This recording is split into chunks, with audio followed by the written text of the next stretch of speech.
नमस्कार, मेरे चैनल में एक बार फिर से आप सभी का स्वागत है। उम्मीद करती हूँ, राधा रानी से प्रार्थना करती हूँ कि ईश्वर आपकी कृपा बनाए रखें और हमेशा आप अच्छे रहें, स्वस्थ रहें और अपने जीवन में तरक्की करते रहें। मैं आपसे कहना चाहती हूँ कि हम सब लोग कहते हैं आज़ादी मिल गई है।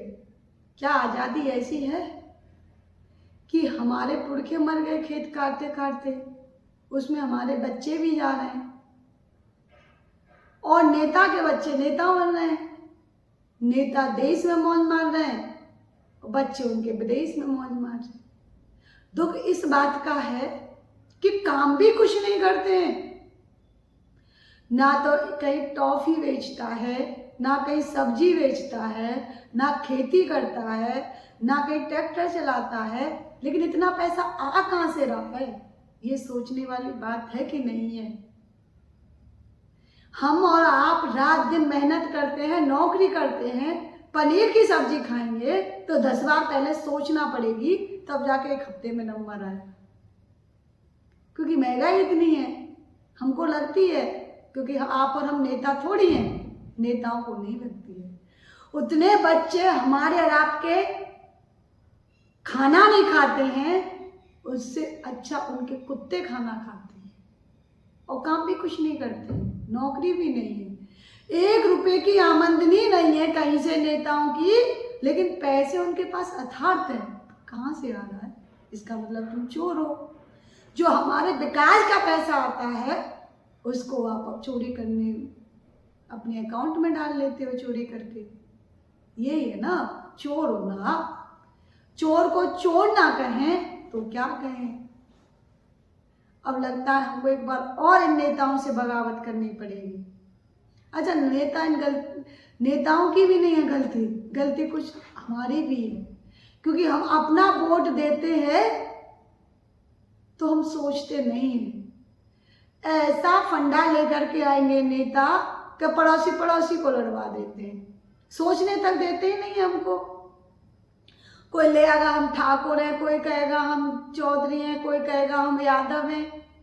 लेकिन आप और हम तो उस फैमिली से आते हैं, उस घर से आते हैं जो कि बच्चों के लिए अपने भाई से भाई झगड़ा कर देता है।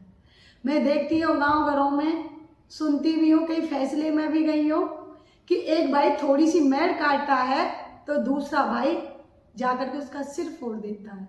बोले क्यों? बोले इसने हमारे बच्चों का हक ले लिया। तो एक जगह मैं गई, नीम गांव, हमने वहाँ जाकर के कहा, मथुरा में पड़ता है एक नीम गांव, मार क्षेत्र में, तो हमने ऐसे कहा कि आप एक बात बताइए, इस मेड़ में कितने गेहूं हो जाएंगे? 1 किलो, 2 किलो, लास्ट 5 किलो। और गेहूं का भाव ज्यादा से ज्यादा 22-23 रुपए किलो है। तो मैंने कहा 3-5 किलो कितने का हो गया? 25 से लगा लो आप, 125 रुपए का। मैं 125 रुपए के लिए आप अपने भाई की खोपड़ी फोड़ रहे हो, लहू लुहान होकर के कोर्ट कचहरी जा रहे हो, और एक नेताजी आता करोड़ों का वोट लेके चला जाता है, जाति के नाम पर, धर्म के नाम पर, और नहीं तो पौवा पे दे जाते हो आप लोग। पौवा दे दो, वोट ले लो, क्या दिक्कत है? तब तुम्हें बच्चे याद नहीं आते? अरे जिन नेताओं की हमें चांद फोड़नी चाहिए, पूछना चाहिए कि हमने आपको वोट दिया, आपने हमें वादा किया था, लेकिन आपने वो वादे हमारे पूरे किए नहीं किए। लेकिन वहाँ आप चांद नहीं फोड़ते हो, उन नेताओं से सवाल नहीं करते हो, वहाँ बच्चे याद नहीं आते, वहाँ आप जवाब नहीं पूछते हो। वहाँ तो 100 रुपए की माला लाओगे, गर्दन में डालोगे, जय नेताजी जय नेताजी। नेताजी बड़े खुश, वोट भी ले गए, गर्दन में माला भी डलवा गए और आराम से बैठ के मौज मार रहे हैं। वोट लेने वालों की हालत कितनी अच्छी और देने वालों की हालत कभी देखा है? जैसे हमारा कोई नौकर खाए लाई और मालिक बड़े भूखा, ये कहीं देखा है तुमने? ये नेता हमारे नौकर हैं, नौकर खा रहे हैं मलाई और मालिक मर रहे हैं भूखे। ये व्यवस्था ठीक नहीं है और ना हम इस व्यवस्था को कायम होने देंगे। हमने एक नेता से धीरे से वोट पूछ लिया।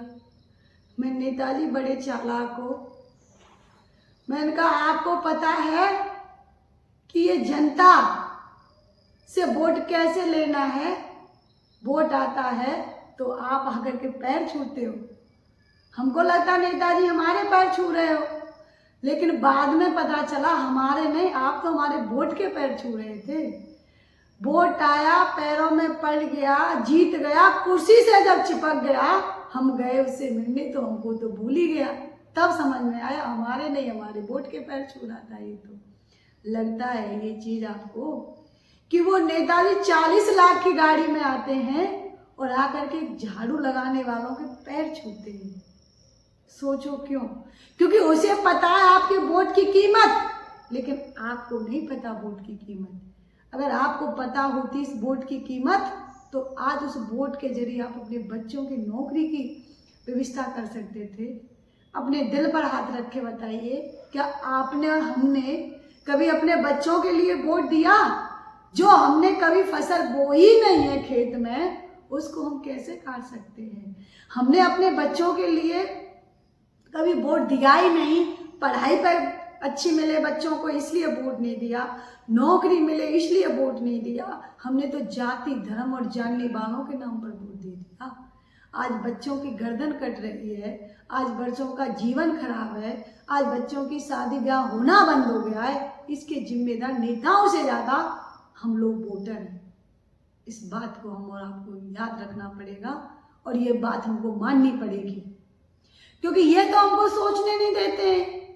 क्योंकि वो तो वोट ले जाते हैं और अपने बच्चों को अच्छी अच्छी व्यवस्था देते हैं, लेकिन हम वोट देते हैं, उसके बदले हम अपने बच्चों के लिए क्या मांगते हैं? कुछ मांगा?